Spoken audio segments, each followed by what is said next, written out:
et Georges, qui est encore en coulisses. Ils sont tous les deux les patrons d'une célèbre boîte de nuit. Oh, vous la connaissez sûrement. La Cage aux Folles. Georges vient d'apprendre que son fils va se marier. Et les parents de la fiancée sont des gens très conventionnels. Ils ne sont au courant ni du métier d'Albin et de Georges, ni de leur vie commune. Vous découvrirez très vite que nos deux amis ont des manières charmantes, mais qui peuvent un peu surprendre des gens non avertis. Donc, Georges va décider d'éloigner Albin le temps d'un week-end, afin d'accueillir sereinement les futurs beaux-parents. Place à la Cage aux Folles.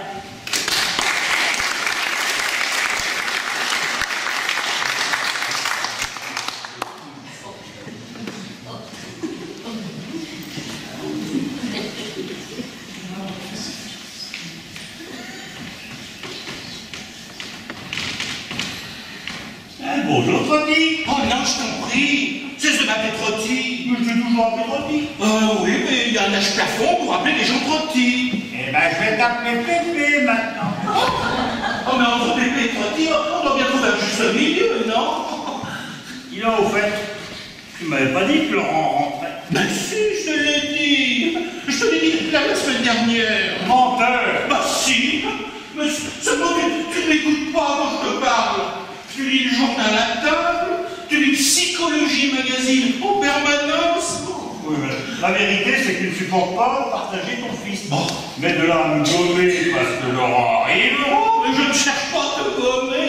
D'ailleurs, faudrait une grosse gomme. Oh, mon chéri, tu as bien les nerfs à ton pot. Ah oui, mais c'est que je suis fatigué. Oh, mais je ne suis pas le seul. Si, j'ai remarqué des anomalies dans ton comportement, mon petit Albin. Tu files un mauvais coton. Je te demande si tu ne fais pas un petit peu d'anémie. Oh, moi, pourtant, je vais très bien. Bon, tu vas très bien. Non, mais tu t'es regardé. T'as mis. Oh, t'es tout caramel. Mais je suis tout bronzé. Oh non, enfin bronze, caramel. Oh, mais c'est normal. C'est ça le drame. Nous sommes en fin de saison et tu n'as pas pris un seul jour de vacances. Oh, Mais je ne prends jamais de vacances l'été. oh oui, et puis on va jusqu'au bout de cette force. Hein. On accumule la fatigue et puis un beau jour là, pouf, on s'écroule comme un gros pâté là. Oh. Oh, dis donc, mon petit Georges, il y a longtemps que tu t'es pas occupé de moi avec autant de soliste. Oui, mais je le fais. Je vais surtout en permanence, mais je le fais avec infiniment de discrétion. Ah, ça c'est vrai, hein, mais on s'en aperçoit pas. Oh, mais qu'est-ce que tu as? Hein? Mais tu vas craquer, oui, tu vas craquer. Ah, d'abord, t'es déjà plein de fissures là, mais tu vas craquer. Mais pourquoi tu me dis ça? Mais tu me fais peur, t'as pas des réflexions? Mais non, mais c'est pour ça que je te pose la question. Mais on dirait que tu crains de me parler. Mais qu'est-ce que tu as? Tu es fatigué? Tu veux te reposer là? Tu vas arrêter le spectacle ne serait-ce que 3 jours? En septembre. En septembre? Oh, mais pourquoi accumuler autant de fatigue? Tiens, tu sais ce que tu vas faire? Tu vas prendre ton petit baluchon là, et puis tu vas partir 3 jours là pour le week-end. La vedette du spectacle veut pas s'absenter pour le week-end. Oh, mais la santé avant tout. Oh, mais Georges, mais tu as appris quelque chose? Le docteur Lucas a dit quelque chose que tu casses? Mais non, mais ne va pas te mettre par telle en tête. Mais il me semble que quelques jours de repos, la fin de saison, te redonnerait une bouffée d'oxygène. Eh bien, partons ensemble pour Dieppe. Dieppe? 3 jours à Dieppe. Oh, mais je ne vais pas à Dieppe. Les voyages me fatiguent. Et puis, il y a le décalage horaire.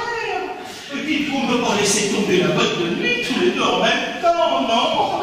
Oh, et puis, tu sais, 3 jours, je vais en mourir. Tiens, j'ouvrirai des boîtes, je ferai des pâtes. Et puis, tu reviendras, là, pour reposer, et ce sera mieux pour tout le monde. Non, j'ai dit non, ce sera non, et je tiendrai le coup jusqu'à janvier. Bon, comme tu voudras. Mais tu as droit, hein. T'as un caractère de cochon. Oh, tiens, c'est lâché, hein. Enfin, que je le dis, sinon j'aurais fait une éruption de mouton sur tout le corps. Oh. Dis donc, mon petit Georges, je suis peut-être pas très malade. Et quand on met les poings sur les lits, je finis par avoir des lueurs. Mais qu'est-ce qui te prend? Tu cherches à m'évincer. Mais pourquoi tu dis ça? Tu cherches à m'évincer pour le week-end. Mais pas du tout. Il y a un homme dans ta vie. Oh, voilà. Ah oui, tu veux m'éloigner, hein? Mais il n'y a pas de témoin. Et ben non, mais je ne jouerai pas pour le week-end. De toute façon, tu ne pourras pas faire ça. Je ne te laisserai pas. Je ne te laisserai pas. Oh, ça y est, les études sont ouvertes, là. Oui, eh ben, tout ça, ben, parce que j'ai un peu une vessie. Oh, mais non, tu n'as pas été vessie. Parce que j'ai perdu mon calme. Mais non, c'est pas parce que t'as pris 8 kilos en 6 semaines que tu as perdu ton calme. Ah, bah voyons, c'est la première fois que tu oses lever un coussin contre moi, hein. Ah mais, attends, je te préviens, hein. Si tu recommences, je te lance la tempête, là. Ah, tu m'as jamais vu, là, quand je suis en fureur, là, hein. Tiens, je prends cette tempête et je te la lance violemment et je te brise le genou, hein. T'as pas honte? Repose-moi tout de suite sur tout ça. Allez. Quel âge a-t-il? Tout jeune, hein? Oh, zut! Tu as trop de tentatives sur la côte. Moi, je ne veux pas rester ici. Je veux que nous vendions la maison, que nous allions nous installer en Corrèze ou dans un bassin minier. De toute façon, je saurai qui c'est. Et à partir de cet instant, je ne te lâcherai pas. Tu sors, je sors. Ton téléphone sonne, je serai ton répondeur. Tu ne pourras pas le prévenir, tu ne pourras pas lui donner un autre rendez-vous. Je ne me laisserai pas déposséder, je ne me laisserai pas déposséder. Ça y est? La vie est passée. Hein? On peut enfin adresser la parole à Madame Sarah Bernard, hein? Allons, écoute-moi là, si ça t'est possible, avec sérénité, quelques minutes, hein? Voilà, tu aimes Laurent, tu as de l'affection pour Laurent. Mais qu'est-ce que ça va voir avec Laurent? Mais tu n'as pas de poisson. Eh bien, pour le bonheur de Laurent, pour le bonheur de l'enfant, pour le bonheur du tout petit, il est absolument indispensable que tu t'absentes 3 jours. Mais explique-toi. Oui, voilà. Laurent va se marier.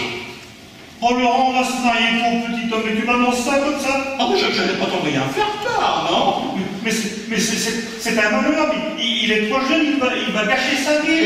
Eh oui, je l'ai dit. J'ai dit tout ce qu'un père pouvait dire, je l'ai dit. Toutefois, il a l'intention de se marier avec une fille. Oh, quelle horreur! Mais c'est une fille aperçue là en début de saison. Mais tu le laisses pas libre?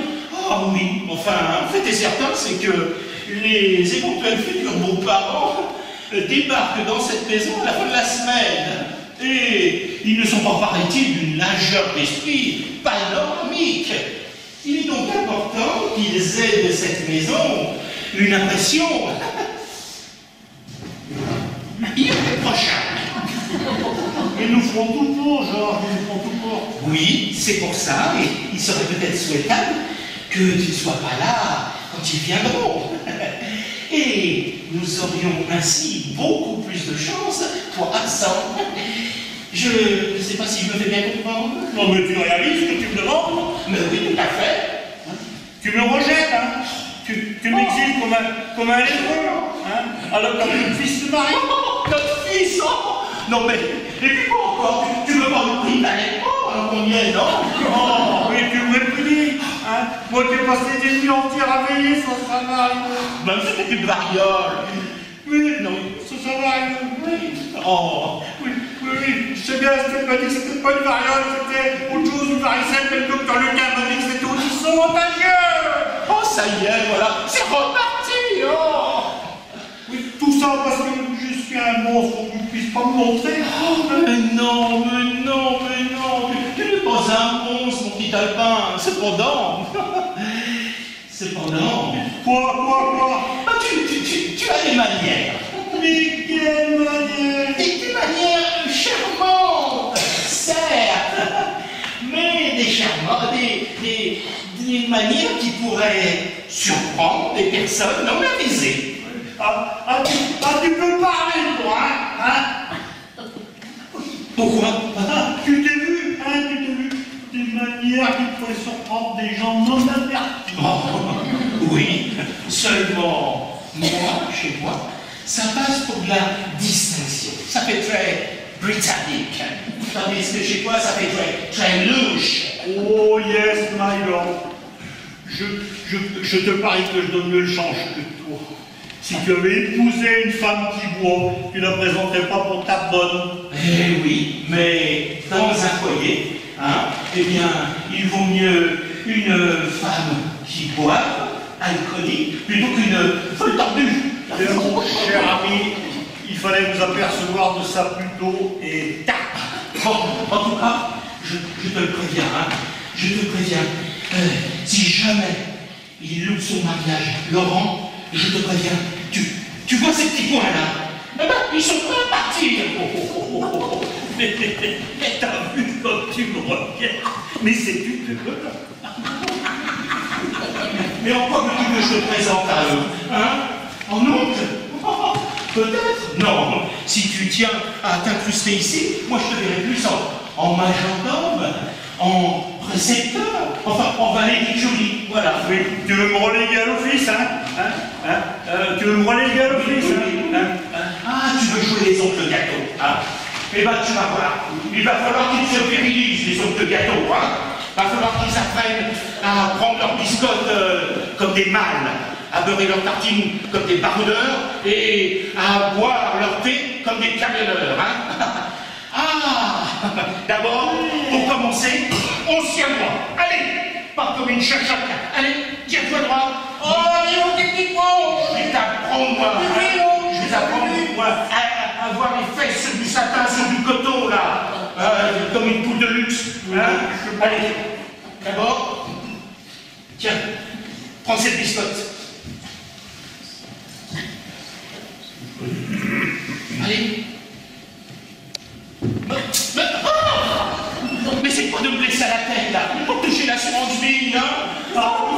Oui, j'ai pas vu ton petit manège, hein? Une biscotte en pleine tête, le truc parfait, ouf, on n'en parle plus, là, hein? Assassine, hein? Allez, reprends une biscotte, et mieux cette fois-ci. Allez, on avance la main de l'homme, ferme mais pas brutale. Allez, voilà.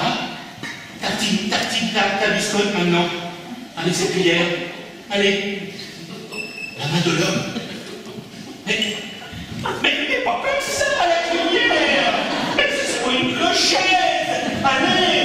Allez.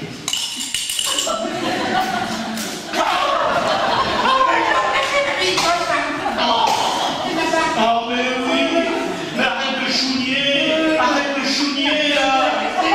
Dans ces cas-là, il faut se comporter en homme, hein. Il faut faire face à la situation. Il faut se dire, arrive à coup dur. On arrive à coup dur. J'ai passé ma biscotte. Mais je suis jeune et je vais remonter la porte. Allez. Bois ce thé maintenant. Allez, le thé de l'homme, là. Hein. Ah, ça marque son homme, hein, la façon dont on boit le thé. Allez, avale-le. Allez.